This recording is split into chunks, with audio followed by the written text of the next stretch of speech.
Люди, мешающие работать крупным предприятиям, таким как Кумтор, должны быть наказаны. Об этом заявил первый вице-премьер-министр Джеомар Тотурбаев во время визита на золоторудное месторождение. По его словам, правительство работает над 3 сценариями реструктуризации проекта Кумтор. И денонсация соглашения, по словам Турбаева, самый нежелательный путь. По итогам визита целой делегации на рудник стало понятным, что Кабинет министров не видит другого выхода, как договориться с Центерой и работать на взаимовыгодных условиях. Открытым остается вопрос, кто будет управлять крупнейшим в стране предприятием. Отметим, что даже рядовые работники Кумтора с опаской ждут смены канадского менеджмента на кыргызский. Тему продолжат мои коллеги. Высота около 4000 метров над уровнем моря. Работы в поистине гигантском карьере, похожем на муравейник, не останавливаются ни на минуту. Сверхмощные самосвалы грузоподъемностью до 200 тонн перевозят 500 000 тонн руды в сутки. И все функционирует как часы, без сбоев и накладок. Эта картина открывается всем без исключения гостям рудника. Работу предприятия увидел и первый вице-премьер-министр. Представительная делегация во главе с Джеомартом Атарбаевым убедилась, что предприятие снова работает в штатном режиме после недавних потрясений. Впрочем, вновь были затронуты помимо темы экологии и вопросы соглашения с Центерой. Здесь, по словам вице-премьера, рассматривается 3 варианта.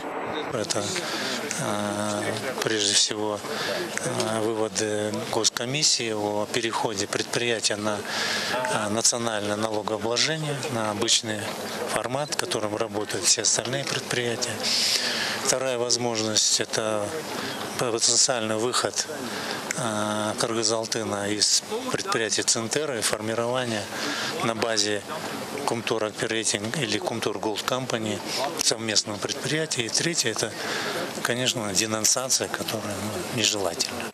То, что расторжение соглашения с Центерой – самый худший вариант, признает и сам чиновник, отвечающий за привлечение инвестиций в Кабинет министров. А сценарий с созданием совместного предприятия, когда на смену иностранным управленцам, возможно, придут наши отечественные, вызывает опасения даже у простых работников рудника.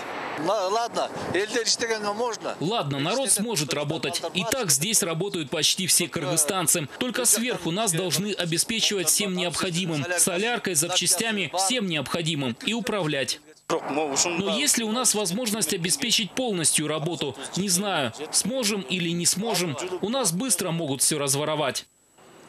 Многие работники предприятия с трудом разбираются в политических тонкостях вопроса. Но то, что у нас в стране нет менеджеров, способных управлять рудником, говорят все в один голос. Пример нашего местного подхода есть тут же на месторождении. Ведь не все люди работают по прямому контракту с Кумтором. Есть и субподрядные организации, то есть кыргызстанские фирмы, которые сами набирают сотрудников. При этом особой заботы о рабочих с их стороны не видно.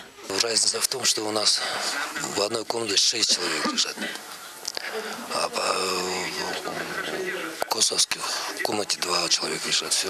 Люди так думают, что мы тоже так же получаем по 70-60 тысяч. Но не так получается. Подрядная организация намного меньше получает денег здесь. Кроме этого, подрядчики не получают и компенсацию за овертайм, то есть переработку. Радует их одно – питаются в общей с кумторовцами столовой и пользуются всеми другими благами иностранного менеджмента. Здесь то настоящее изобилие, невиданное для других отечественных компаний. Как бы то ни было, механизм реструктуризации соглашения с Центерой запущен. По плану правительства окончательно вопрос должен разрешиться осенью. Впрочем, как отметил вице-премьер правительства, главное снова не наломать дров и обеспечить бесперебойную работу рудника. Ведь акция по блокированию технологической трассы и отключению электричества больно отразится на всем обществе.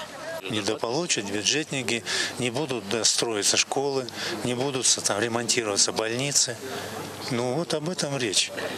Мы готовы слушать протесты, но без нарушения экономической деятельности субъектов. Вот о чем речь идет. Пожалуйста, протестовать, но мешать работать и, так сказать, вредить республике никому не должно быть позволено.